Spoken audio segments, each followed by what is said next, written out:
Good morning. राजकीय मीरा कन्या महाविद्यालय उदयपुर के समाजशास्त्र विषय के प्रथम वर्ष कला के सभी नियमित छात्राओं का इस सत्र के प्रथम कक्षा में स्वागत है। मैं डॉक्टर सुदेशना परिजा आपके मोहनलाल सुखाड़िया विश्वविद्यालय के द्वारा प्रिस्क्राइब्ड सिलेबस के अंतर्गत प्रथम वर्ष कला के समाजशास्त्र विषय में द्वितीय पेपर पढ़ाने जा रही हूँ। सर्वप्रथम इस पेपर के बारे में एक संक्षिप्त जानकारी देना उचित समझती हूँ। संक्षिप्त जानकारी देने के उद्देश्य से मुझे यह उचित प्रतीत हो रहा है कि पाठ्यक्रम के यूनिट्स में दिए गए सभी टॉपिक्स विस्तार से समझने से पूर्व उनकी एक ओवरव्यू या एक विहंगावलोकन प्रस्तुत करूं, जिससे आपको इस पेपर के बारे में एक ओवरऑल जानकारी प्राप्त हो सके। अतः आज की आपकी पहली कक्षा इंट्रोडक्टरी रहेगी, जिसमें मैं आपको इस पेपर को इंट्रोड्यूस करते हुए सभी टॉपिक्स की ओवरव्यू दूंगी, जिससे आने वाले टॉपिक्स को विस्तार पूर्वक समझने से पहले आपको संक्षिप्त जानकारी प्राप्त हो सके, जिससे विशेष टॉपिक को विस्तार पूर्वक समझते समय आने वाली कठिनाइयाँ एवं शंकाएं कम हो सकें। सुखाड़िया विश्वविद्यालय द्वारा निर्धारित प्रथम वर्ष समाजशास्त्र के द्वितीय पेपर का शीर्षक है भारत में समाज संरचना एवं परिवर्तन। जैसे कि शीर्षक से प्रतीत होता है, इस पेपर में हम भारतीय समाज के बारे में विस्तृत जानकारी प्राप्त करेंगे। भारतीय सामाजिक व्यवस्था कैसी है, सामाजिक जीवन को संचालित करने वाली संस्थाएं कौन सी हैं। यूनिट ए या प्रथम में, इस यूनिट में हम भारतीय समाज के अवलोकन हेतु दो परिदृश्य की चर्चा करेंगे। सामाजिक यथार्थता को समझने हेतु दो प्रामाणिक स्रोत हो सकते हैं। एक जो प्रस्तुत लिखित वर्णन के रूप में समझा जाए, एवं दूसरा जो वास्तविक घटनाओं का वैज्ञानिक अध्ययन जो प्रतिवेदित हों, क्षेत्र से जुड़े हुए हों। अतः भारतीय समाज के बारे में वे सभी जानकारी जिनका चित्रण पुरातन दस्तावेजों, धर्म ग्रंथों आदि में दिया गया है, यदि उनके आधार पर सामाजिक व्यवस्था, सामाजिक वास्तविकता के बारे में निष्कर्षात्मक तथ्य समझे जाएं, वे जानकारी जो पाठ्य तथ्यों से प्राप्त किए जाते हैं एवं उनका उचित अवलोकन किया जाता है, पाठ्य परिदृश्य के अंतर्गत आता है। अतः विस्तार पूर्वक हम ये देखेंगे कि इसके अंतर्गत जी.एस. घुर्रे, राधा कमल मुखर्जी एवं लुई दुमो, जो कि सोशियोलॉजी के नाम के समाजशास्त्री हैं, उनके पाठ्य परिदृश्य के आधार पर क्या कथन है, भारतीय समाज का चित्रण किस तरह से प्रस्तुत किया गया है।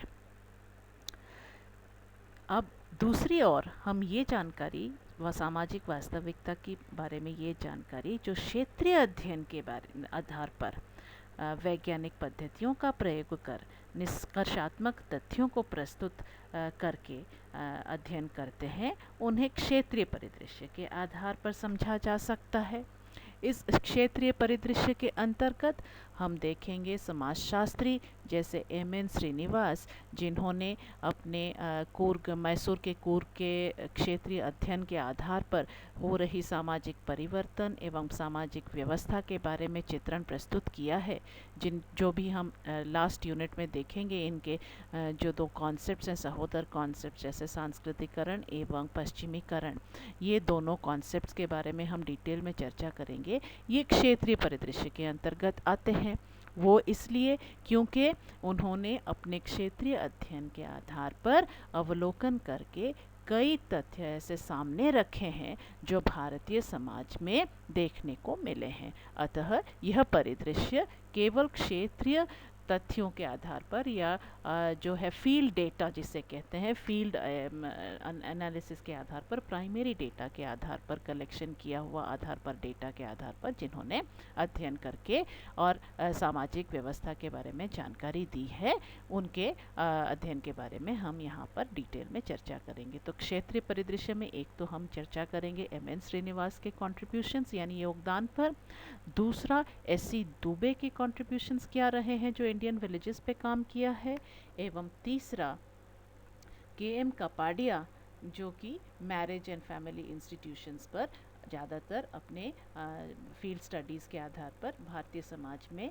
इन व्यवस्थाओं की, इन संस्थाओं के बारे में, भारतीय समाज में हिंदू विवाह एवं परिवार इत्यादि इन पर बहुत गहनतम अध्ययन करके जो तथ्य निकाल के दिए हैं, उनके आधार पर ये परिदृश्य उनके फील्ड स्टडी के आधार पर, यानी के.एम. कपाडिया, एस.सी. दुबे एवं एम.एन. श्रीनिवास, इन तीनों के जो आयाम रहे हैं भारतीय समाज को समझने के लिए, उनके क्षेत्रीय अध्ययन के आधार पर उसको भारतीय समाज की वास्तविकता को समझने के लिए, भारतीय सामाजिक व्यवस्था को समझने के लिए, भारतीय समाज में आ रहे परिवर्तन को समझने के लिए जो अध्ययन किए हैं, इस परिदृश्य के अंतर्गत हम इनके योगदान का अवलोकन करेंगे, इन योगदान के बारे में जानकारी प्राप्त करेंगे। अब हम चलते हैं यूनिट 2 यानी यूनिट बी के बारे में एक संक्षिप्त जानकारी लेने के लिए। अब देखिए, इस यूनिट में आपके मुख्यतः दो भाग हैं।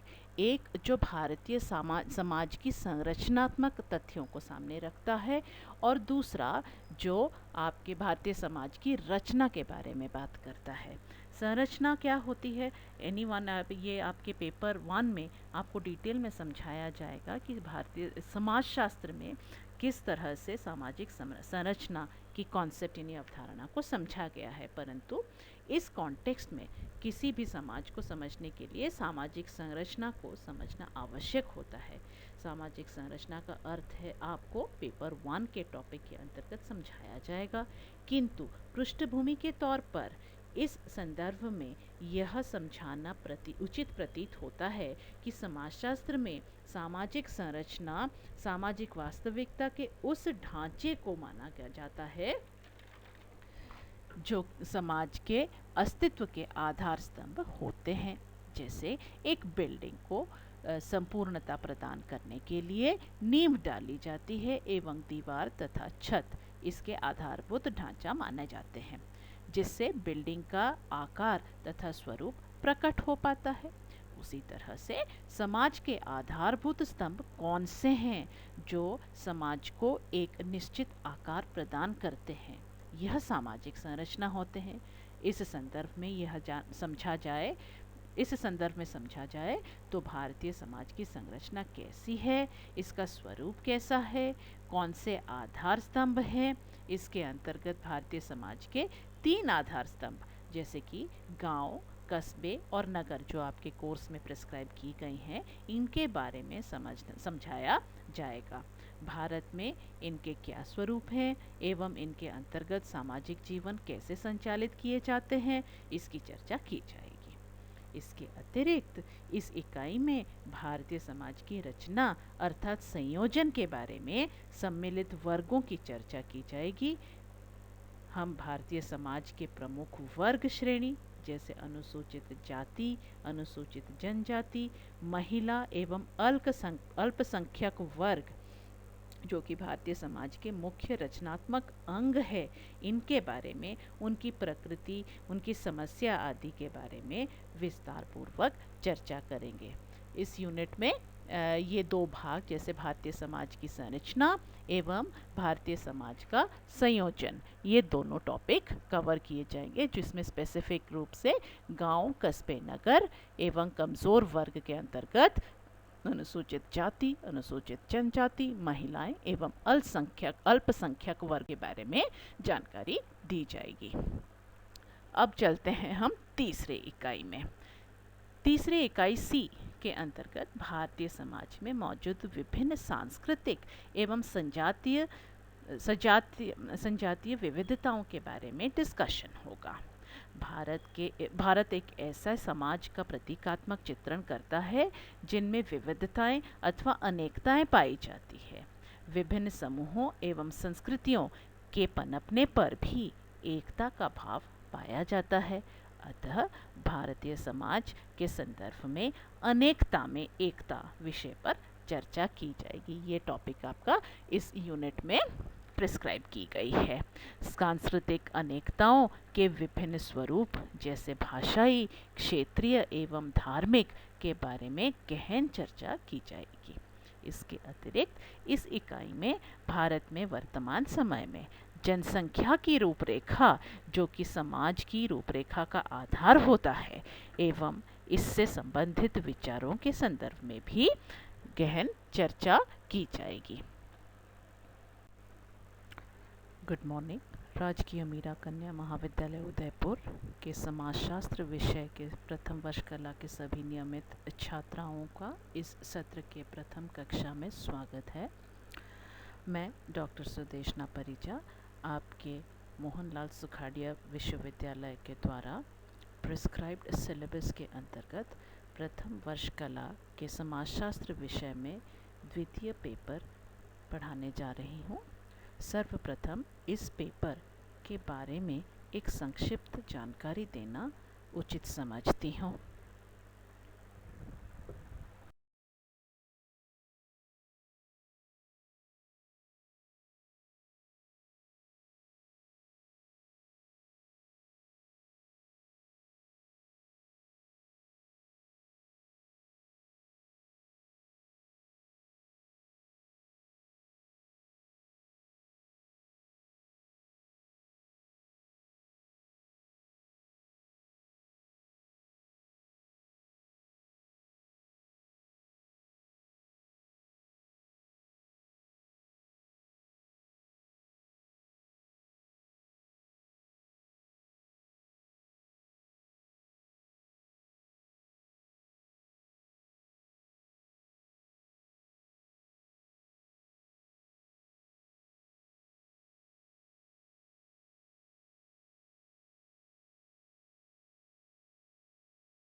तो यूनिट ई यानी जो लास्ट यूनिट है आपका, इसमें भारतीय समाज में आए परिवर्तन की प्रक्रियाओं के बारे में गहन चर्चा की जाएगी। इन प्रक्रियाओं में सम्मिलित है संस्कृतिकरण, जैसे कि मैंने आपको शुरुआत में बताया था। संस्कृतिकरण एक ऐसी प्रक्रिया है जो जाति, भारतीय समाज की जातियों के बीच आ रहे व्यवहारों के या चेंजेस के बारे में संकेत करता है।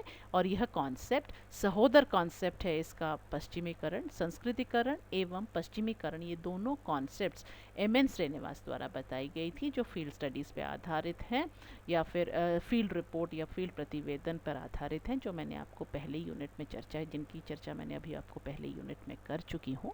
इसके बारे में ये दोनों कॉन्सेप्ट्स क्या हैं, ये दोनों परिवर्तन क्या हैं, कैसे परिवर्तन आता है, ये परिवर्तन का क्या स्वरूप है, तो ये संस्कृतिकरण और पश्चिमीकरण जो विशेषकर भारतीय समाज में देखने को मिला है, ये इन दोनों के बारे में हम चर्चा करेंगे। एक और टॉपिक जो है आपका नगरीकरण या urbanisation, rural and urban society, यानी नगरीय एवं ग्रामीण, ये दो प्रकार के सामाजिक व्यवस्था भारतीय समाज में पाई जाती है। धीरे धीरे ये ग्रामीण क्षेत्र किस तरह से, इनका नगरीकरण किस तरह से हुआ है, and how urbanisation as a process बहुत सारे चेंजेस समाज में लाया है, इनके बारे में भारतीय समाज में विशेषकर किन कारणों से नगरीकरण हुआ है और इनका स्वरूप कैसा रहा है, सामाजिक व्यवस्था इनमें कैसी देखने को मिलती है, इत्यादि इत्यादि पर जानकारी हम इस नगरीकरण के प्रक्रिया को समझने पर आपको और गहनतम जानकारी मिल सकेगी। एक और है टॉपिक जिसे हम कहते हैं आधुनिकीकरण या मॉडर्नाइजेशन। मॉडर्नाइजेशन क्या होता है, मॉडर्नाइजेशन ऑफ वैल्यूज़ क्या होता है, कैसे सोशियोलॉजिस्ट ने इनको कैसे कंसेप्चुअलाइज किया है, किस तरह से इसका अवधारणात्मक स्वरूप दिया है, एंड ये कैसे इस अवधारणा को हम कैसे प्रैक्टिकली भारतीय समाज में इम्प्लीमेंट होते हुए देखते हैं या भारतीय समाज में घटते हुए देखते हैं, दैनिक जीवन में किस तरह से इनका समावेश किया जाता है, and how they are actually operating in the Indian society, these processes of change, इनको देखना है। एंड वैश्वीकरण, as you all know, globalisation के नाम से जाना जाता है। वैश्वीकरण मतलब पूरे विश्व को एक माना जाता है, एंड इस एकीकरण के दौड़ में भारतीय समाज में क्या इम्पैक्ट रहा है, दूसरे देशों का, दूसरे कल्चर्स का किस तरह से हमने समावेश किया है, और हमारे खुद के कल्चर्स जो थे, लोकल कल्चर्स थे, उनमें कैसे प्रकार के चेंजेस आए हैं इस वैश्वीकरण के दौर में, इन सब के बारे में चर्चा हम करेंगे। अर्थात इस टॉपिक में, इस यूनिट में बेसिकली हम इंडियन सोसाइटी के अंदर या भारतीय समाज के अंदर 5 प्रक्रियाओं का अध्ययन करेंगे जो सामाजिक परिवर्तन के प्रतीकात्मक माने जा सकते हैं।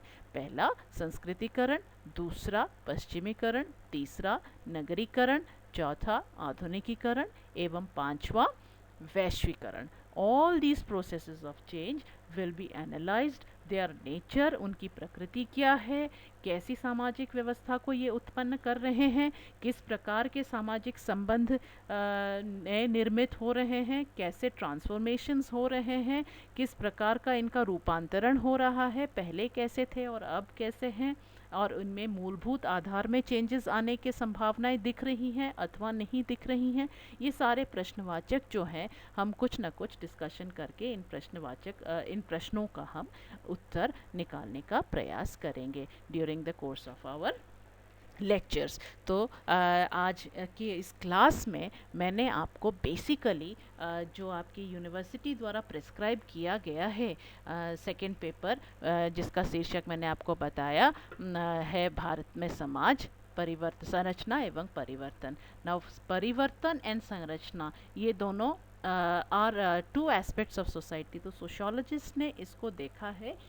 If you talk about August Comte, तो ऑगस्ट कॉम्ट कहते हैं कि सोशल रियलिटी को समझने के लिए 2 एस्पेक्ट्स होते हैं। Every society has 2 aspects. एक जिसे वो कहते हैं सोशल स्टैटिक्स, यानी जो स्थिर है, जो वैसे ही चल रहा है, जो जिसमें चेंज नहीं आया है। दूसरा है जो डायनामिक, डायनामिक यानी द चेंजिंग एस्पेक्ट। समाज कोई ऐसा एक समय पे स्थिर नहीं हो सकता। Change is kind of a natural law. समाज में परिवर्तन आना, चेंज आना, या किसी भी वस्तु में चेंज आना, it is a natural process, और समय अंतर में ये हो ही जाता है। तो ये किस प्रकार से होता है, क्यों होता है और कैसे होता है, इसके क्या रूपों में, क्या कौन से रूपों में किस प्रकार का परिवर्तन आता है, इन्हीं सभी बारे में, इन्हीं सभी डिस्कशन, इन्हीं सभी टॉपिक के बारे में हम डिस्कशन करेंगे with specific reference to the Indian society. भारतीय समाज के संदर्भ में हम इसकी संपूर्णता से चर्चा करेंगे। तो आप गौर करेंगे इसके चर्चा पर, इसके जो शीर्षक पर, तो हम संरचना एवं परिवर्तन यानी सोशल स्ट्रक्चर, सामाजिक स्ट्रक्चर क्या है, सोशल स्ट्रक्चर क्या है इंडिया की और भारत की, और ये पुरातन समय से कैसे होता आ रहा है। This will be reflected in our पाठ्य परिदृश्य, ये रिफ्लेक्ट होगा अपने पाठ्य परिदृश्य में। और परिवर्तन जो अभी नया आ रहा है। चेंज ऑलवेज हैज़, परिवर्तन के है ना समय का वो रहता है, समय का अंतर रहता है। तो पहले कैसी थी दशा और अब कैसी है, तो ऑब्वियसली कंपैरिजन होता है, इसमें हम कंपैरिजन करते हैं पहले और अभी के स्थिति में। और बेसिकली ये पेपर इंडियन सोसाइटी के बारे में इन दो एस्पेक्ट्स को कवर करेगी, जो भारतीय समाज की संरचना है और संरचना में स्थिरता के होते हुए भी कैसे परिवर्तन आए हैं। तो संरचना वुड बी समथिंग लाइक स्थिर, एंड जो परिवर्तन आ रहा है that is going to be the dynamic aspect of the society. So इस पेपर में ये दोनों चीज़ें हम अध्ययन के अंतर्गत सम्मिलित करेंगे। आज की कक्षा में ये इंट्रोडक्शन मुझे लगता है आपको कुछ बेसिक जानकारी दिया होगा। अगर कुछ प्रश्नवाचक हैं तो आप हमारे को संपर्क करके पूछ सकते हैं। Thank you.